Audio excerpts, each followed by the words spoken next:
All right. I believe we are live. I don't know what happened there. I went. Okay, I think we're good. I think we are good. Just double checking, making sure.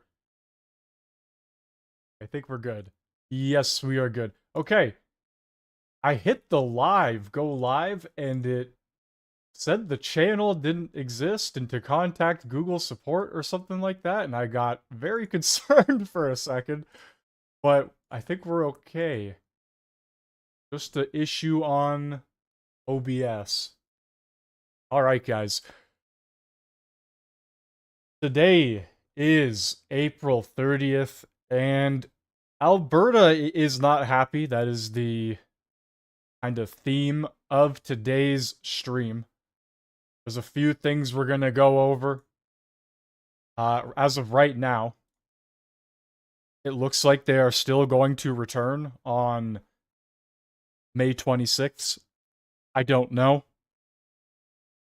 Anything could happen at this point, but it looks like they are still set to return. Then this is the House of Commons. And if we actually look at, hold on, let me get the Senate. There's nothing. Nothing in the Senate at all for the entire year. They haven't changed the schedule or anything. So I don't know what's going on there. Just to like prove to you this is the website and everything, but I don't know. No updates on that front. We're gonna get into some results here for a few different ridings, and obviously you're free to vote for whoever you please. But I personally just don't understand voting for the PPC at this point in time. You are taking votes from the Conservatives, and by doing this, you have allowed a more extreme leftist government to get into power. Now, yes, the Conservatives aren't perfect by any means, but they would have been better than another 4 years of Carney, another 4 years of the exact same government. Sean Fraser, Anita Anand, Chrystia Freeland, Rena Gould, all of these ministers are getting back in to their ridings. But my point being, when the Conservatives lose by like roughly 300 votes, and you see that the PPC probably could have pushed us over, that's just like one of the many things you can take into consideration. Yes, obviously the NDP still taking a massive amount of votes. And yeah, you could say the same thing about them as well. Your party was done for at the end of the day. Jagmeet essentially waved the white flag at his last rally. He pretty much admitted that he threw all of Canada under the bus just to spite Pierre Poilievre so they didn't get a majority.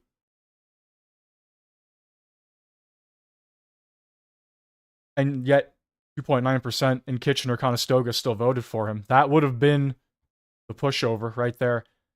But I'm specifically talking about the PPC here because they are more right-leaning than the Conservatives here in Canada are. And instead of voting for the more center right-leaning party opposed to the more extreme, or which allowed the extreme left-leaning party to get another 4 years, instead of voting for that center right, this happens, right? And the way I look at it is, if the Conservatives were to have gotten in, it would have opened up the opportunity for the PPC to potentially get more voters as the country shifts more and more right-leaning. That's just the way I look at it.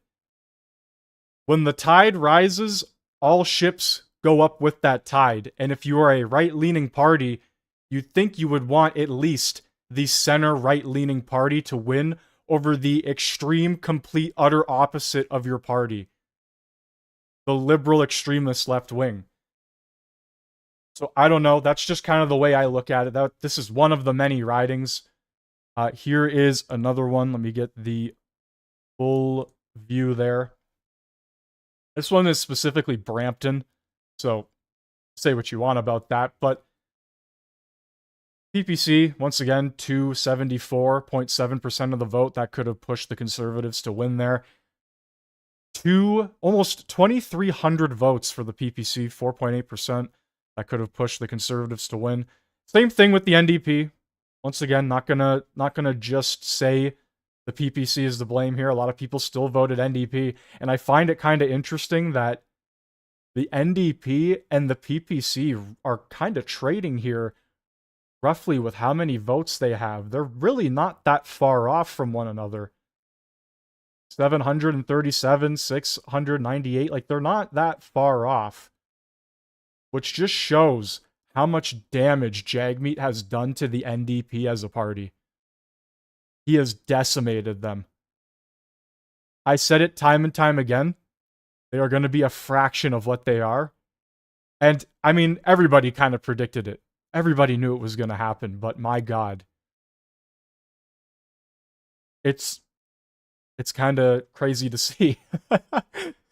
They have, what, 5 seats total now? That's, they get what they deserve. They absolutely deserve every second of it. The NDP, they deserve it all. I'm surprised they actually didn't get completely net zeroed as a party, to be honest with you. The fact that they even held those 5 seats, that's pretty crazy. But my point is, these ridings right here could have pushed over to Conservative if the vote would have swung that way more, or if the PPC voters would have taken a little bit of, I don't know, a little bit more lenient of a take here, right? Like, as I said, you vote for the more center right-leaning party to try and get away from this extreme left-leaning party. I know the PPC doesn't align with the Conservatives at all. Like I said, they're a lot more right-leaning. But the overall drive to a more right-leaning country would have helped the PPC. I'm just saying. It would have. A Conservative win most likely would have helped the PPC more. More people thinking to that side of politics and start leaning that way as a country as a whole, yes, it would have helped them. Moving on, though, not dwelling on this. We got other things to dwell on, like this fool right here. This is why the PPC voters vote the way they do. Because there are so many conservatives that aren't actually conservatives. They're liberals in conservative clothing. Doug Ford. My goodness, man. He said Mark Carney was just a super intelligent and smart guy just to lead Canada into the future. But at no point in time did he ever come out and back Poilievre. No point in time did he say, I think Poilievre is a strong choice. If he did, I didn't see it. But this guy, here he is, having breakfast with Mark Carney.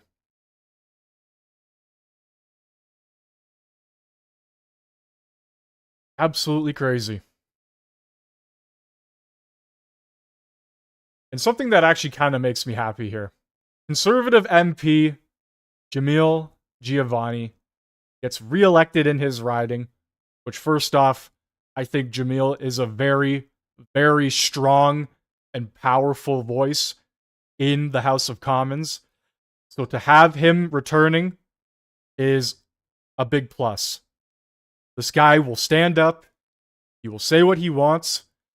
He might repeat the odd conservative slogan or catchphrase, but most of the time he actually goes off completely on his own accord. His own little rant or whatever piece of paper that he's brought with him.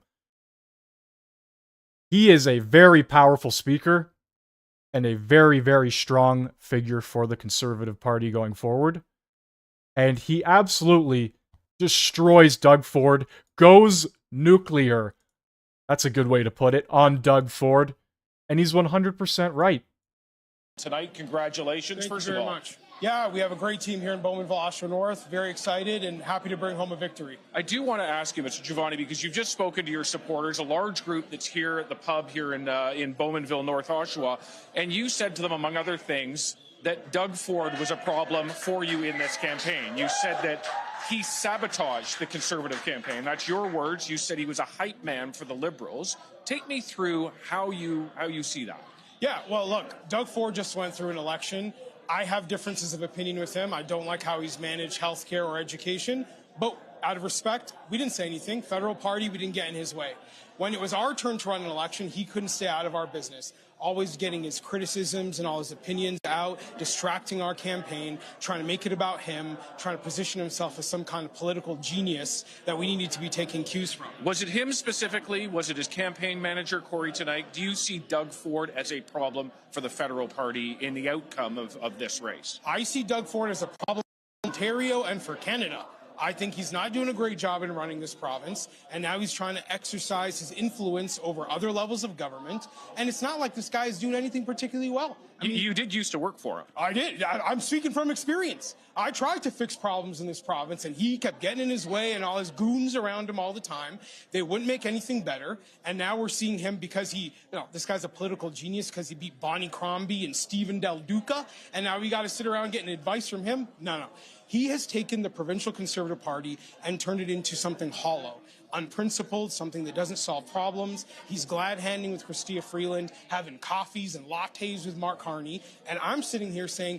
Having coffees and lattes with Mark Carney, which was the photo I just showed earlier, and that might not have been the first time he's done it either. He's probably done it multiple times. As a matter of fact, Doug Ford, he boasts about how he doesn't believe in political stripes, and he believes that, oh, I can just sit down and have a conversation with anybody.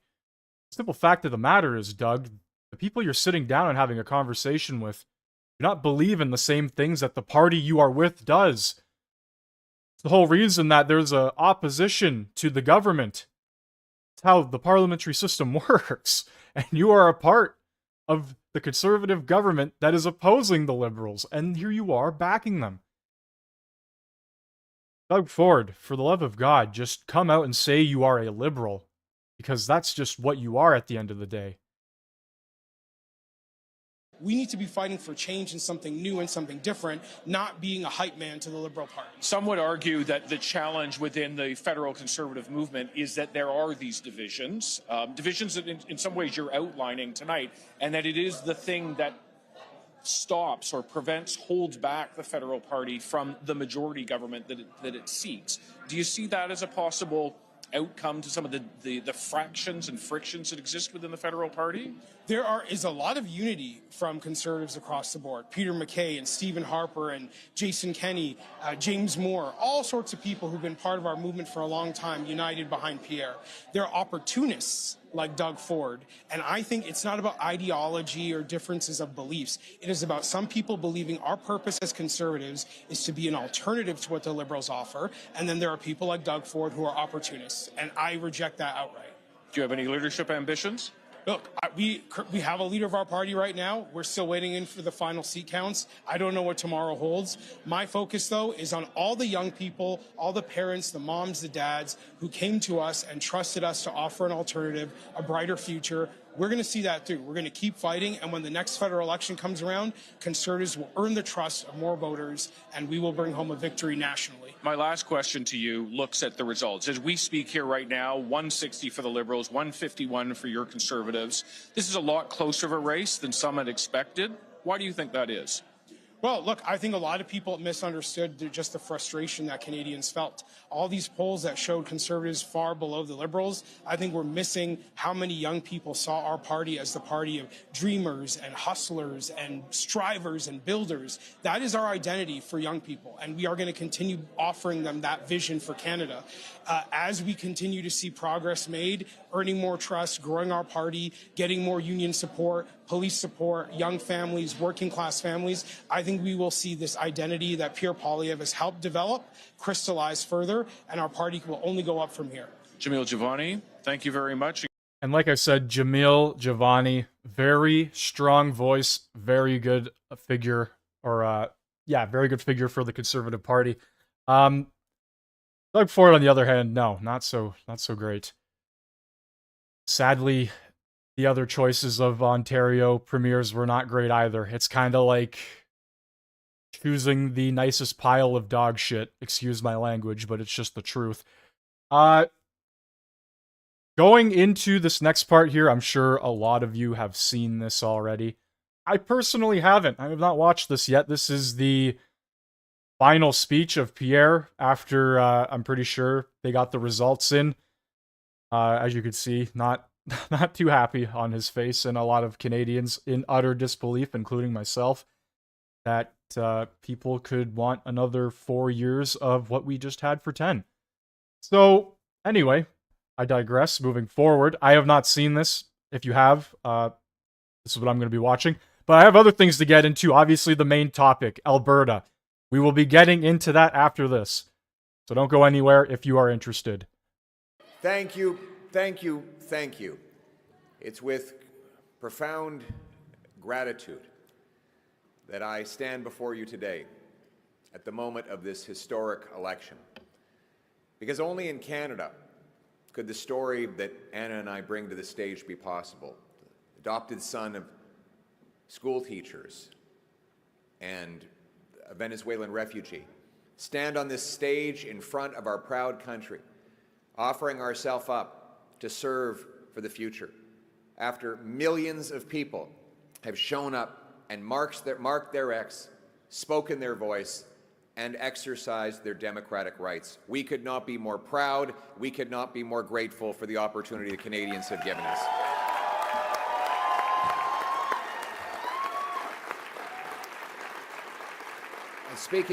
Speaking now of Anna, I want to take a moment to thank my incredible wife. She's been by my side. She's my rock. I love and cherish you and our little ones more than you'll ever know, and I could not have done any of this without you. Thank you so much. I love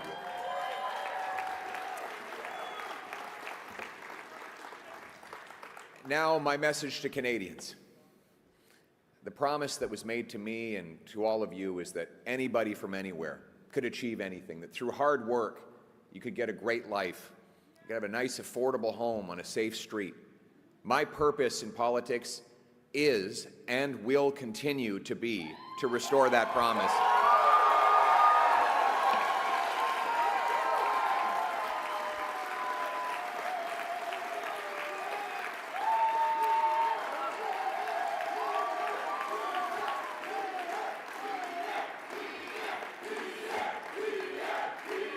Thank you. To the candidates who ran under our banner as Conservatives, to the volunteers who knocked on the doors, made phone calls, put up lawn signs, rallied at our events, donated their hard-earned money to our cause, I thank you from the bottom of my heart. To the millions of people who voted for the Conservative Party and put their hopes and dreams in our vision, thank you. It will be an honor to continue to fight for you and to be a champion of your cause as we go forward.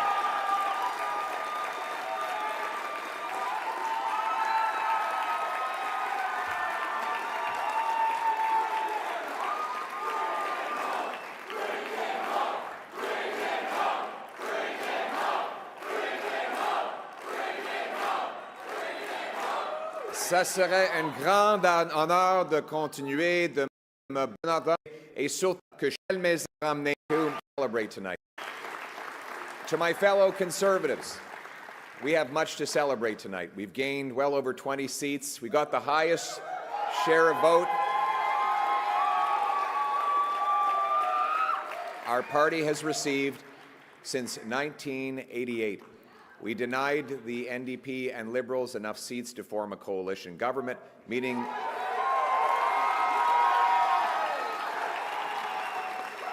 and we did all of this in a very difficult environment. That said, we are cognizant of the fact that we didn't quite get over the finish line yet. We know that change is needed, but change is hard to come by. It takes time. It takes work. And that's why we have to learn the lessons of tonight so that we can have an even better result the next time the Canadians decide the future for the country.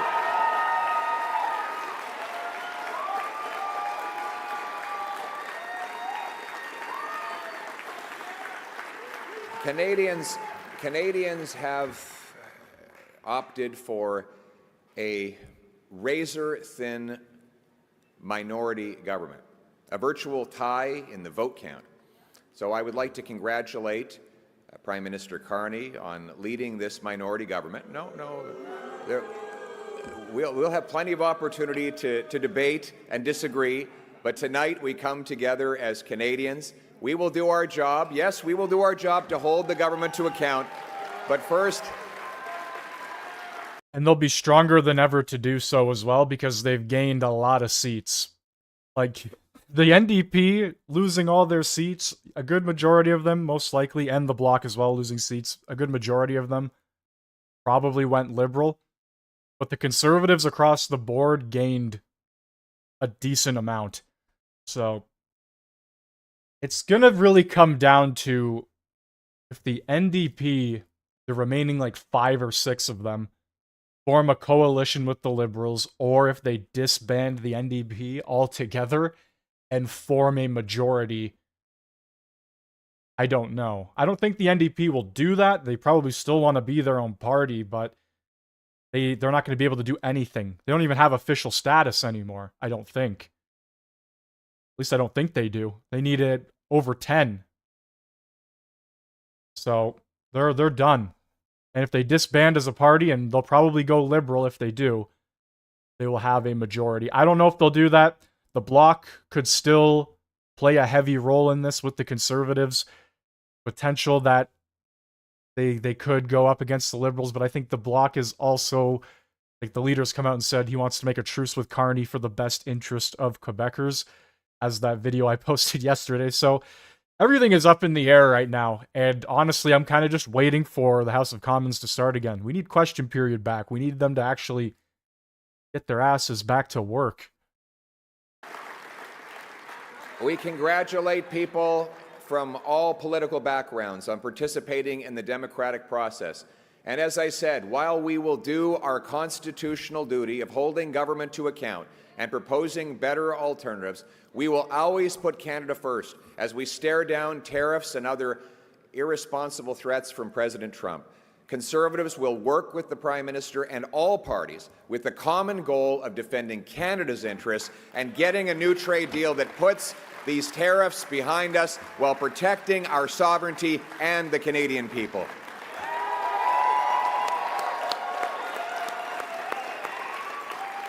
I want to thank my Conservative team, my caucus, my members of the Conservative staff and others who've helped reshape the entire political landscape in this country.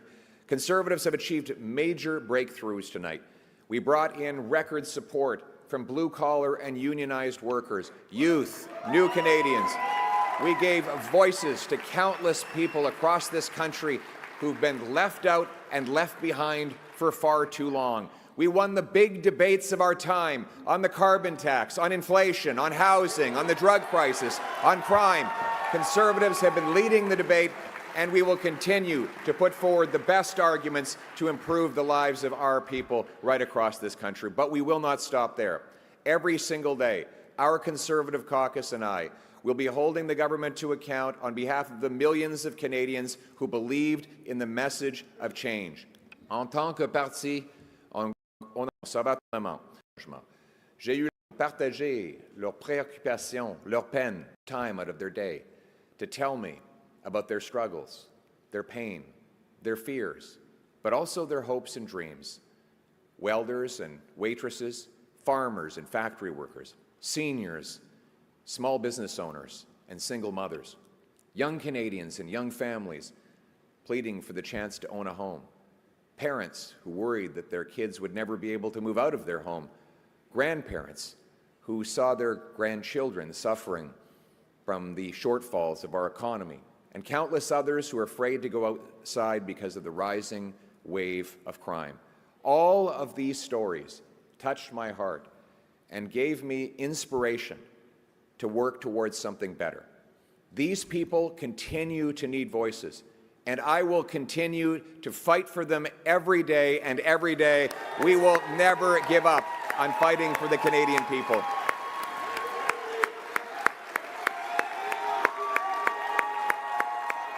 you. We hear your stories. We will carry those stories with us into Parliament. We will not forget the people for whom we work and for whom we fight every day. Now, I know that some of you might be disappointed that change did not get over the finish line tonight. Change takes time. Most of all, it requires that we never give up, because our people and our country are worth fighting for.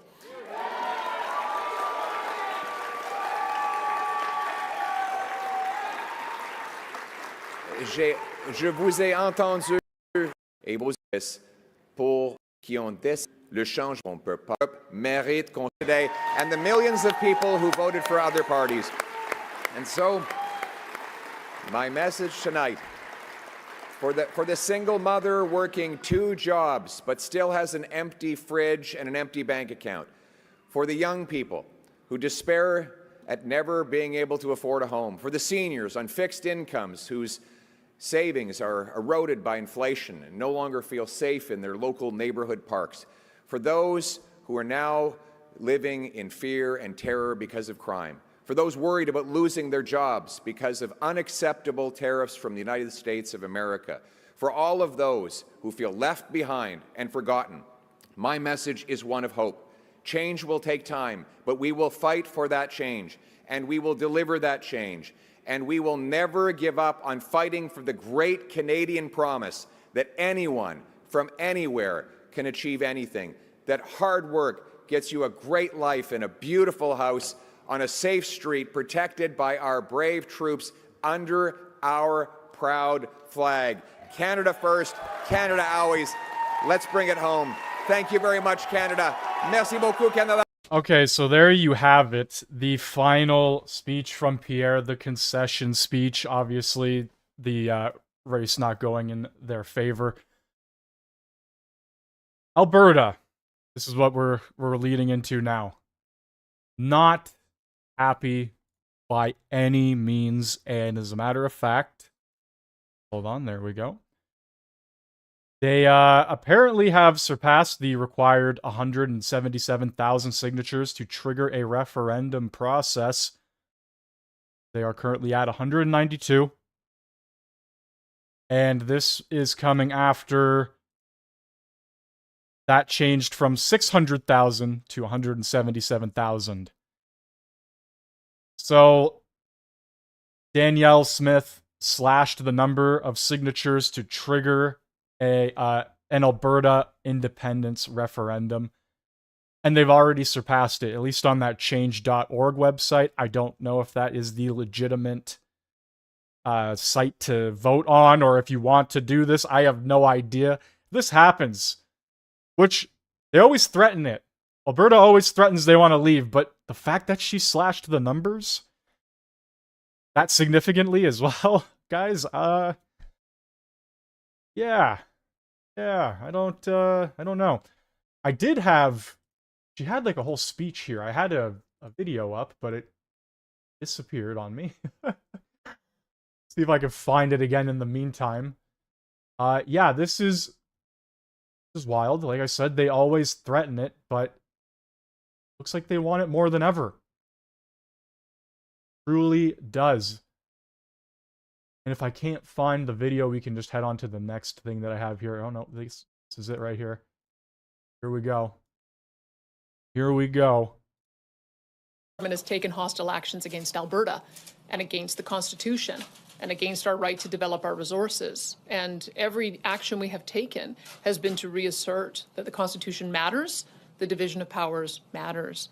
And so I, at the very beginning of the campaign, said whoever got elected, I would expect them to address the 9 offensive pieces of legislation and policy that prevent us from being able to exercise our constitutional jurisdiction to develop our resources. We want to see a guaranteed access to economic corridors that include pipelines to get to new markets. We want the repealing of Bill C-69 so that we do not have an unending process for approvals that essentially means no more pipelines can be built. We need to lift the tanker ban off the BC coast. We need to eliminate the oil and gas emissions cap that has been proposed, which is a production cap. We need to scrap the so-called clean electricity regulations. We need to end the treatment of plastics as toxic. We need to abandon the net zero car mandate. We need to return oversight of the industrial carbon tax fully to provincial jurisdiction. And we need to halt the federal censorship of energy companies. I mean, this is all very reasonable requests. And so I've put that on the table. I know that the opposition leader said that they were very reasonable. Prime Minister Carney, it's a little unclear. And so I'm going to work over the next 6 months to try to get those things addressed. Because if it is the case that that there's a consensus now about getting our energy to market, getting our resources to market, finding new markets, these are kind of the baseline to reset the relationship with Alberta. And so you mentioned those 9 propositions that you want them to move forward with. As far as I know, Carney has a soft commitment to 2 of them about the energy corridors and an even softer one about the emissions cap. And yet, 28% of Albertans vote for him. So how do you reconcile that? And what do you say to Albertans who voted for a party that opposes what you think are Alberta's crucial interests? I'll tell you what I think. I think that over 300 MPs got elected because they stood on a platform to get our resources developed, to work with provinces to establish economic corridors, and to get our products to market. I think the NDP got crushed, the Greens got crushed, and the Bloc Québécois lost ground because they were opposed to that agenda. And so I would hope that the current Prime Minister understands that his mandate comes from moderate voters who actually want this province to be a genuine energy superpower and the country to be a genuine energy superpower. And so that's why I believe we saw the outcome that we got last night. It wasn't because they doubled down on extremist environmental policies that would crush our industry. It was the opposite. They depicted themselves as wanting to create a new approach, one that would be in sync with what all the provinces are asking for, and that's what I'll be asking the Prime Minister to do. And there's also a lot of people that just have Donald Trump living rent-free in their head and can't separate our politics from America. And let's dive a bit further into this whole Alberta issue, shall we? BC News Decision Desk is ready to make a call.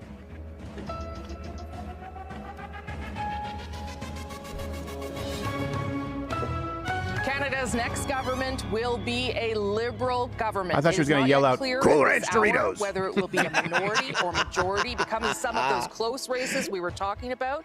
This marks a 4th Liberal mandate. Very rare in Canadian politics. But the Liberal Party, led by Mark Carney, has pulled it off. A stunning reversal, a Liberal comeback with a first-time politician as leader.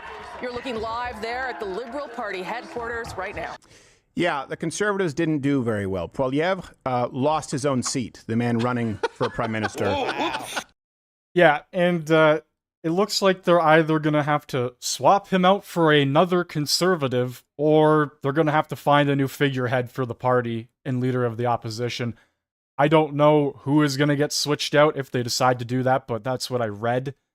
It was a CTV article, I believe, that they were going to look at switching one of the MPs out for Poilievre. I don't know. Only time will tell.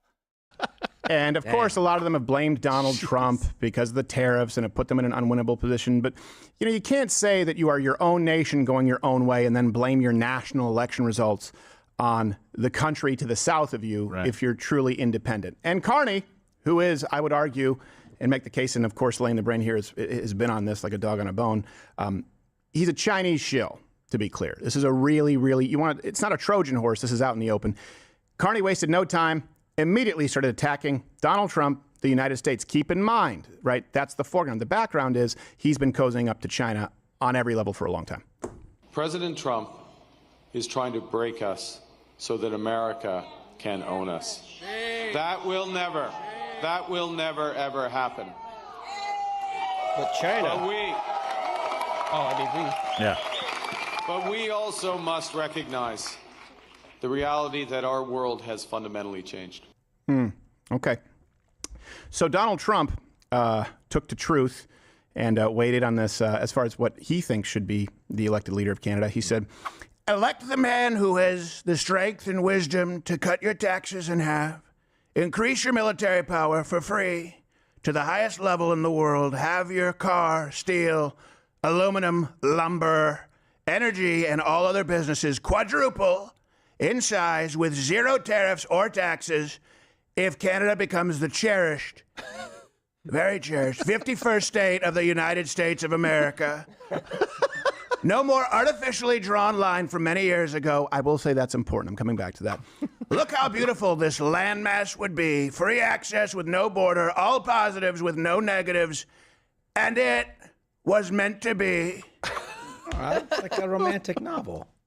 This is exactly why Trump wanted Carney in power to begin with, because as Carney increases the industrial carbon tax, it's only going to make companies want to leave Canada further. And if Trump continues the tariffs, it's only going to make companies want to move to the United States.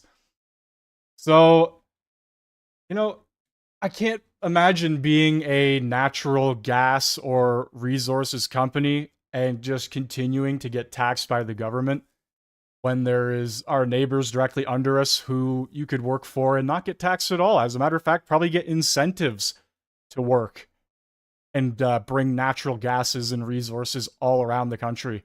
And it's important, too, when he talks about artificial lines. Let me ask you this, because the lines join Alberta with the rest of Canada, who, by the way, they're represented by Carney right now.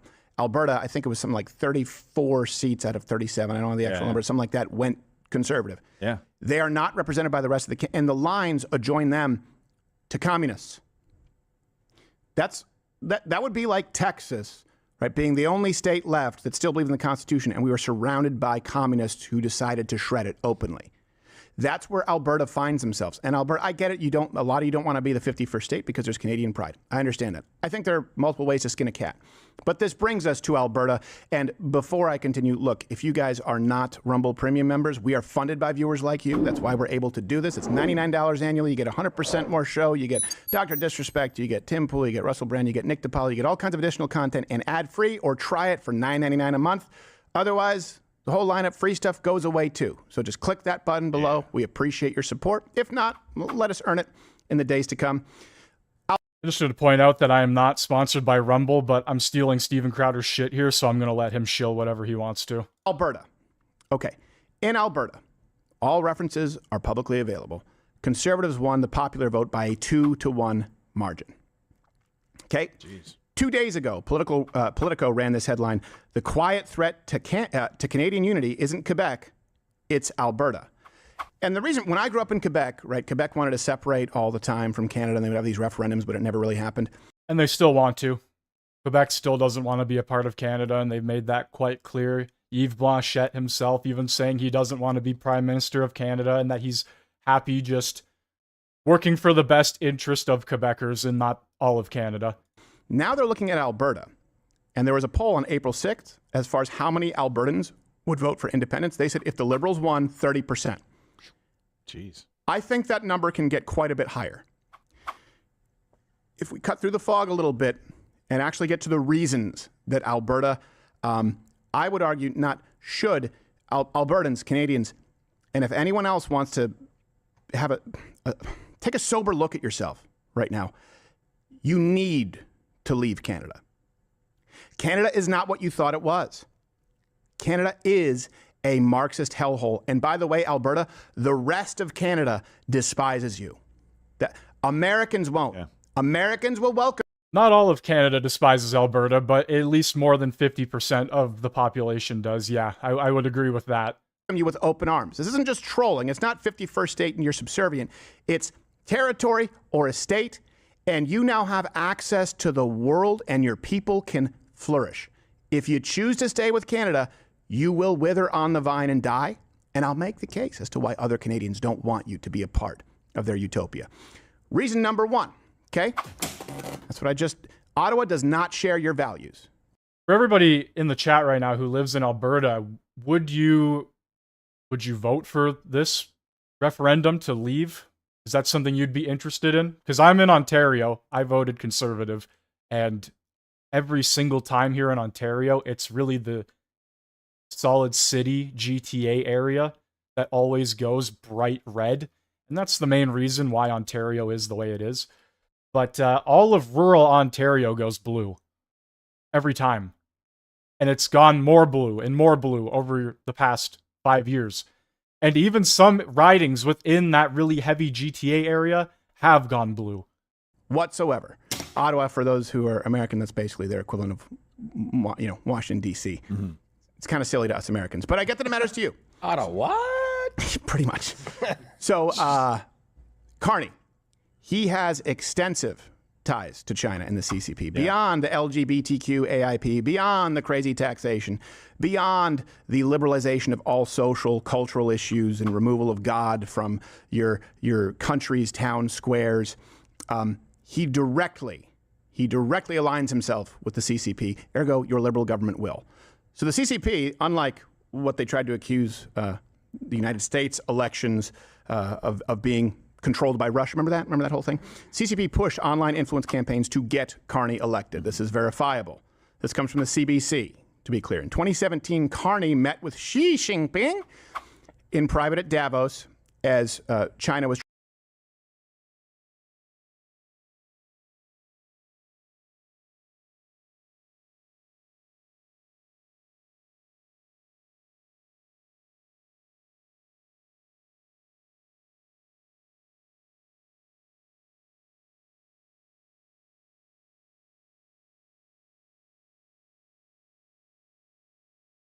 trying to fight Trump in a trade war back then. Now, China is importing record amounts of Canadian oil to offset what's happening with the United States, and Carney has said that they need to open up relations more with China. So they want to narrow relations with the United States, open them up with China, and this is why the left will have to eventually implode. But you have to be the one here.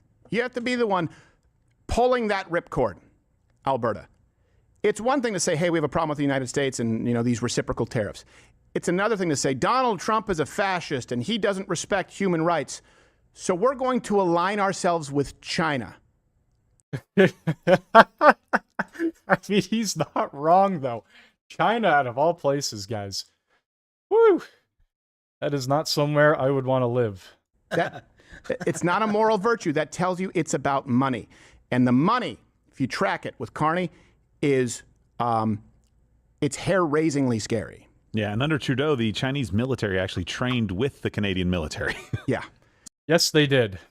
Yes, they did. This is a well-known thing, and there are police stations, Chinese police stations, and embassies, and all of this within Toronto. They kind of just have their way in Canada. It's just the honest truth. I don't know why our military isn't doing exercises with the United States, but no, we're doing it with China. That's fantastic. Great stuff, guys. Thank you, Trudeau government. Thank you. Yeah, that's what we want. Not in 2019 and in 2020. Yeah, that's fantastic. So it seems like they're just using Canada as basically a way to get at us. Yes. And here's the thing, Albertans, and all of you Canadian conservatives, I hope you understand, when we say that Canada is a bad neighbor, we're talking about people in positions of power who allowed the Chinese military to train with them. In Canada. Yes. Do you guys understand it? Alberta, put some distance between yourselves and these guys. Reason number 2, Alberta, you guys will have more control over your own destiny and be a more prosperous nation or state. To give you an idea, across all levels, Canadians pay higher income tax and sales tax than Americans. It's unbelievable. To give you an idea, the highest individual tax rates, too. In the United States, it kicks in about $626,000. Canada is $246,000. My home province of Quebec, the provincial rate was 20-something%, and it kicked in. Now I think it kicks in at $120,000. Back in the day, it was below 6 figures. Because you're considered really wealthy, no one there has disposable income. Alberta, it doesn't need to be this way.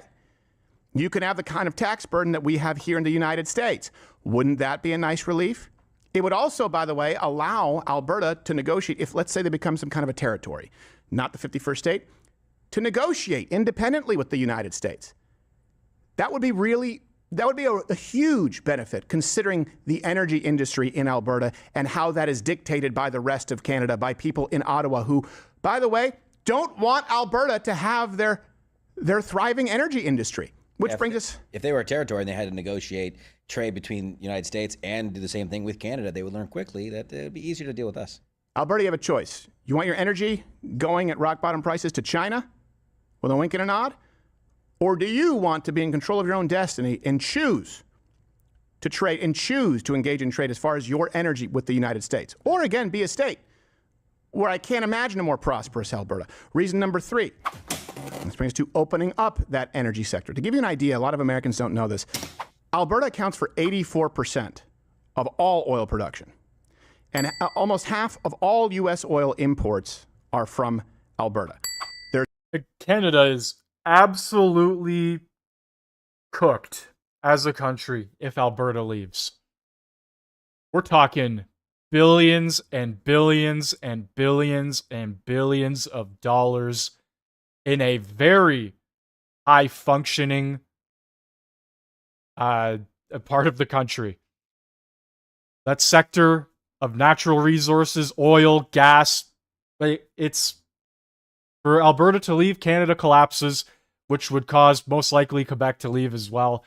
And I mean, honestly, I don't care if Quebec leaves, but I care if Alberta leaves. I'm being real here.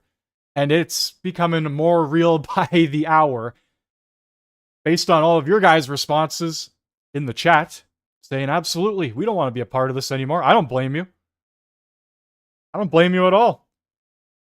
You guys go heavy blue every election and are held hostage by the East. By a bunch of people in the very, very far East as well who live their lives fishing, and I don't know what else they do over there other than fish. And the very liberal government, college, university sector in the GTA, the Greater Toronto area. Which, once again, I gotta point out, looked to be slowly going more blue, but it doesn't matter. It doesn't matter at all. Especially when it keeps happening over and over again. Everybody knows it. That very packed center, Toronto, Oakville, Mississauga, all of that area. You know that. There's a lot of red tape. There's also sometimes you can get crude oil and then it has to be refined and sent back. Wouldn't it be nice to just be able to do business together? Wouldn't it be nice to not have to go through Ottawa, to go back to you guys, to then maybe deal with the states, even though now people like Carney don't want you to because reciprocal tariffs? It would also allow the United States, by the way, to have access to far more oil and energy and not have to open up new drilling because you guys already have the capabilities. It would be a benefit to the United States. It would be a benefit to Canada. It would also allow us to negotiate other tariffs if they exist. If you're not a state, if you're a state, there would be no tariffs. As far as what industries could reduce the cost of living for Canadians, like dairy, for example, like consumer goods that you could get for significantly less money. So you could have far greater employment because now you have the economic might of the United States along with your natural reserves, and you could have a much lower cost of living. Just to give you an idea, this weekend, other Canadians don't want you to have your autonomy, Alberta. This is what happens with totalitarian regimes. And when I say totalitarian, I'm talking about the regime that froze truckers' bank accounts. And many of those truckers, by the way, were Albertans. That's a huge part of the industry there in Canada. Yep. That was under Trudeau. It's probably only going to be worse under Carney. Not even probably. It will be. It absolutely will be. They want to be net zero by God knows when, probably like 2050. They want to get rid of all gasoline-powered vehicles by, what was it, 2036, 2032? Around that range.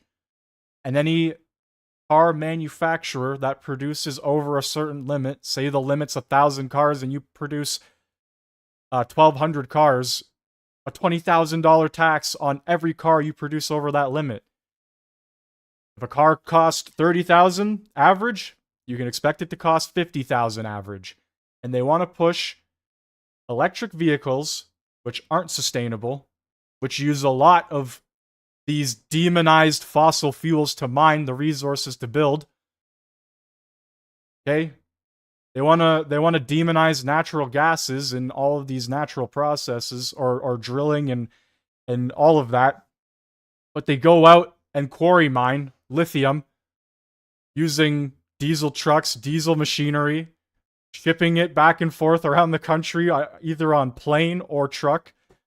And they want to sit here saying, oh, don't worry, guys, we'll be net zero or all electric cars by 2030. but you're still using all these diesel-powered machines to do it. It's not saving the environment like they believe it is. It's just simply not. And these batteries in the cars are 20 times larger than your average car battery. So where are they going to go when they die, when the battery dies in an electric vehicle? You're going to have these massive battery farms, fields full of batteries that they can't get rid of, that are 20 times larger than your average car battery. It's ridiculous. It's a pipe dream. It's not feasible. Especially when cars now produce emissions to the lowest amount they ever have. If they don't produce gas vehicles to the lowest emissions possible, they get charged and they get taxed. And the cars don't even make it past the regulation checks. That's how far it's gotten. If we really want to look into this, our country producing emissions is the lowest in the entire world. While places like China and India do what they please. Just the fact of the matter. It's an insanity, delusional pipe dream. They froze your bank accounts and seized your assets for speaking out against said regime. And then you have the media in Canada that condemns you, who voted for conservative change 2-1. An op-ed from the Toronto Star was titled, "Perhaps it's time for Alberta, perhaps it's time Alberta does go it alone and says goodbye to Canada." In the article, this author raged at the Alberta Premier, Danielle Smith, for wanting to expand your own pipelines. Jeez. Why? Wokeness. Cultural Marxism. In other words, it's the lifeblood of your economy. You have the right to that. Not according to people in Toronto and Ottawa. They hate you.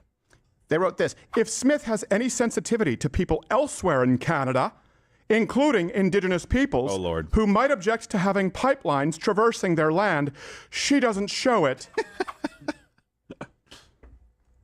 I mean, how much Windex do you guys need to huff? You can't have pipelines going through your land. You know this benefits everybody. Well, should we go back to living off the land and hunting the buffalo to extinction? And we definitely need more pipelines, but it's not just the natives that are blocking it. It's also the bloc. Blanchette said numerous times he believes that pipelines are not the way to go. He wants clean energy. Quebecers want clean energy here in Quebec. That's what he has claimed time and time again. But yeah, the land, the environment problems that they constantly bring up, yeah, whatever. At the end of the day, these pipelines would do more good than bad. It would bring jobs to the country.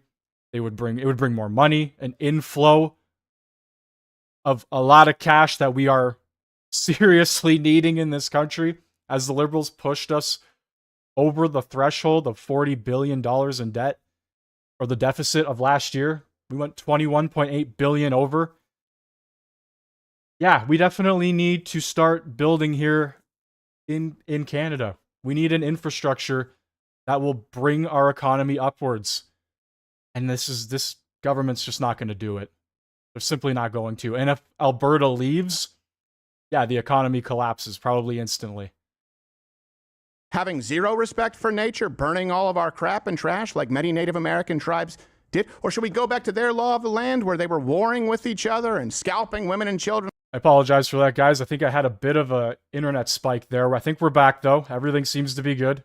You guys looked into the Algonquin and Iroquois, these are the primary tribes in eastern Canada. That's where I was raised. I don't necessarily know which tribes were the most prolific there in Alberta. So what's the implication? So because of Indigenous people in other provinces, Toronto and Ottawa should tell you, Alberta, what you can and can't do with your energy. Oh, and by the way, we're also going to tell you where it goes. We're going to sell it at rock bottom prices to China because America bad. This seem like people who represent you? Do these seem like your countrymen? That's the question. Canada, I want you to ask yourself, Albertans, do these people seem like your countrymen? It's a different question today than it was even 10 years ago, 5 years ago. You basically had a referendum. You've been squeezed. Your country's becoming a catastrophe. And the rest of Canada who hates you says, yep, we want more of the same. And you can bet they are going to tighten the screws on you, Alberta, because you have not been playing ball with them. And they're financing part of the people that are coming against them, essentially, because $20+ billion, I believe it was last year or 2 years ago, was what they basically sent out above the benefits they received from the federal government. So they're subsidizing all the rest of these people's lives to be able to do this. They'd be richer if they didn't. Yep. Not just on the tax breaks alone, just on money going out and benefits coming in. Change subsidizing the rest of a country who can't stand you to profiting from a nation who welcomes you. So, yeah, I get it. Or at least indifferent. Yeah. I guarantee you there would be a lot of Americans who would be very happy. Oh, yeah. It would be the first time that you guys had the backbone to say no. This would be the first time you actively fight something. It's different with the monarchy. Look, I know that I'm kind of insulting you here, but I'm telling you that America has a very different history. We've had to fight for this. It's different from Canada. I know that there are fights throughout history, but not to the same scale. It's your chance to do it, and you can do it without the same level of risk, without the same level of bloodshed. But I'm telling you, they will bleed this province dry. What they have been doing isn't working, and they're doing it in the name of hating your values. Which brings us to reason number 4. You do this, there really wouldn't be any resistance, just to be clear. Like, the likelihood of a war, maybe it's more than 0%, but it's pretty much 0% statistically. Well, considering how many people have voted already on this thing, I don't know if there would be much resistance. I don't know. There might be a few Albertans who would not want it at all to obviously become a part of the States or leave Canada. One or the other, become your own nation there. At the end of the day, if it happens, Canada would collapse. It's just the truth, and it would be instant. It wouldn't be the slow. I say a slow decline, but it's more like a very, very, very quick decline we are in right now. It would be instant, though, if Alberta left. It really would be. And I wonder if Quebec would follow suit as well, if that sort of thing were to happen. Based on all these votes and everything that's coming out right now, guys, I don't know. I don't hate Alberta either. I need to point that out. Like I said, I'm from Ontario. I don't hate Alberta. As a matter of fact, if you guys did separate, I would probably consider moving there as well. Just being real. Alberta seems like my kind of people, you know what I mean? Here in the GTA, I don't know, a lot of crazy liberals. Kind of like your chances in the United States of America as a heterosexual, monogamous male getting AIDS. It's statistically 0. Yeah. I know. It's crazy. You start meeting people in Los Angeles porta potties. Guess what? It goes up a little bit. So Canada effectively spends nothing on its military.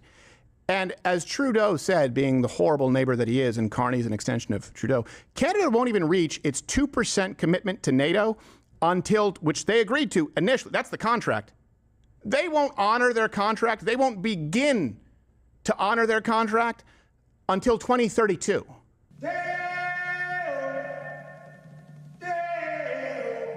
Sorry. God, I can't believe we had 10 years of that guy. Right clip, and another reason to separate. Here's another right clip. As we continue such investments, Canada fully expects to reach NATO's 2% of GDP spending target by 2032. Said that like a mic drop. Guys, look, we asked for change. They're changing. So Carney apparently is saying that maybe he can do it slightly quicker.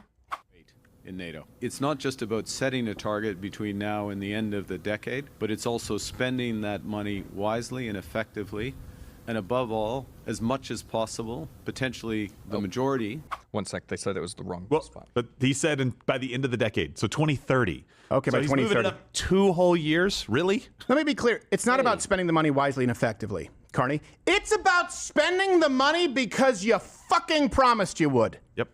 I say this as a half Canadian. Pardon the language.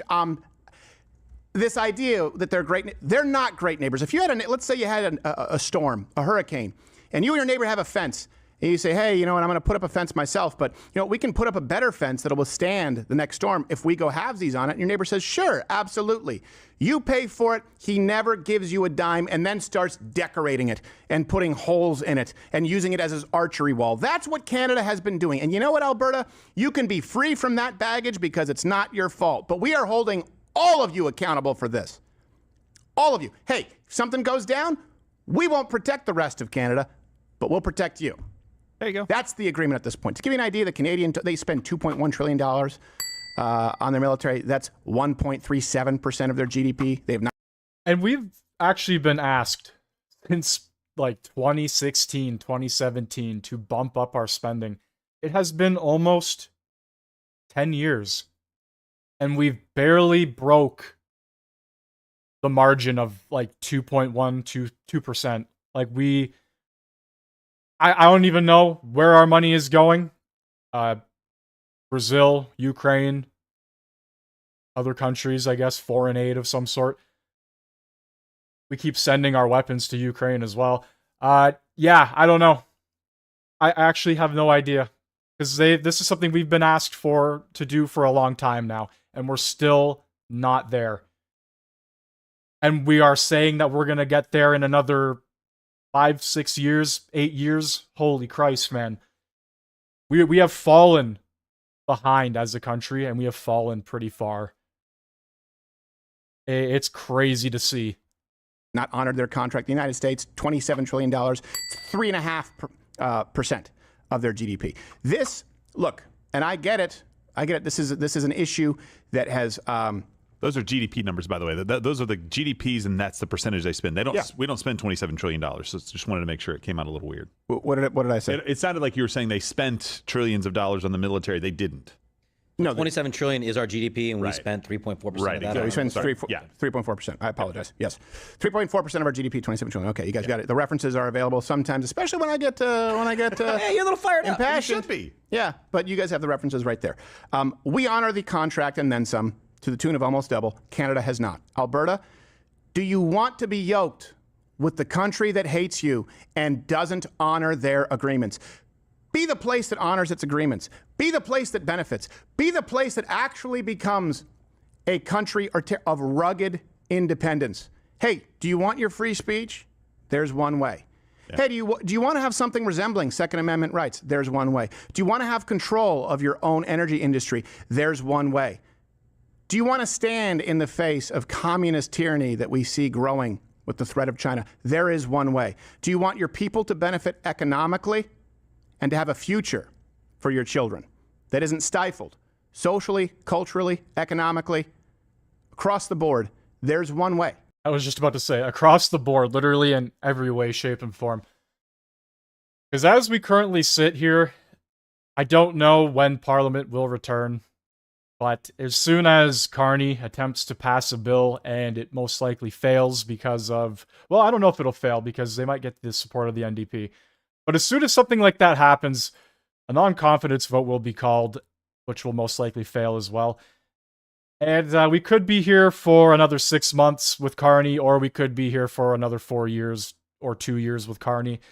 If you want to call another snap election, or if a non-confidence vote randomly goes through, I don't know at this point. We're stuck with him for minimum, probably a year to 2 years, though, if I had to guess. Worst case scenario, the whole term.